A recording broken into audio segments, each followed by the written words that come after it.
اتلسم لامل د الله تعالی ذکر د خوښۍ او ډاډ لامل دی. رښتیا ویل الله تعالی ته خوښ دی. څرګنده وینا د زړونو صابون دی. تجربه یو ډول دلیل دی او د زړه د خوښۍ لپاره له ذکر نه غوره بل عمل نسته. فذکرونی اذکرکم، تاسې ما یاد کړئ زه به تاسې یاد کړم. د الله تعالی یاد په دنیا کې د انسان لپاره جنت ده او له ستړیاوو څخه د زړونو راویستل ده، بلکې دا د هر بریالیتوب او کامیابۍ لار هم ده.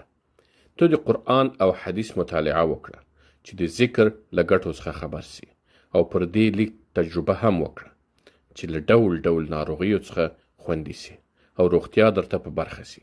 د الله تعالی په یاد سره له هر ډول ویري، غم، خفګان او ناروغۍ څخه روغتیا ترلاسه کیږي، او دا داسې نیکۍ ده چې په ترسره کولو یې هر ډول غم او درد پیاوړي غرونه راورانیږي.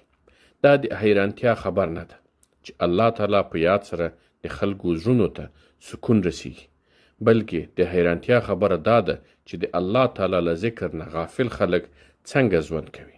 اموات غیر احیاء وما یشعرون ایان یبعثون.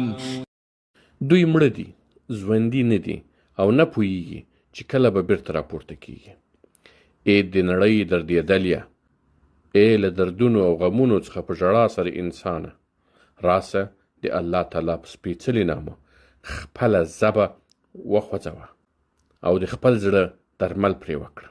څومره ډیر چې د الله تعالی ذکر کوي، ستا زړه به له پراخې خوښۍ سره مخ کیږي، آرام به ورته رسیږي، له نفس سره به دې مرسته کوي، ضمیر به دې په راحت کې وي، ځکه د الله تعالی ذکر پر هغه باندې د توکل، باور، هغه ته د ورګرځېدو، پر هغه د نیک ګمان او د خوښۍ د راتلو د انتظار معنا پرته ده.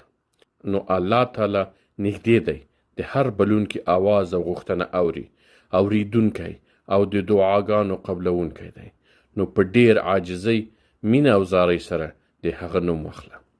د خپلو ستونزو د حل لپاره یې راوبوله، مرسته ترې وغواړه، ستاینه یې وکړه او بښنه ترې وغواړه. بېشکه الله تعالی د دې وړ دی چې د خپلو ټولو ستونزو د حل لپاره راوبلل سي، او هغه د هر عمل بدله ورکوي او له خپلو بلونکیو څخه هیڅکله خپلې مرستې نه سپموي.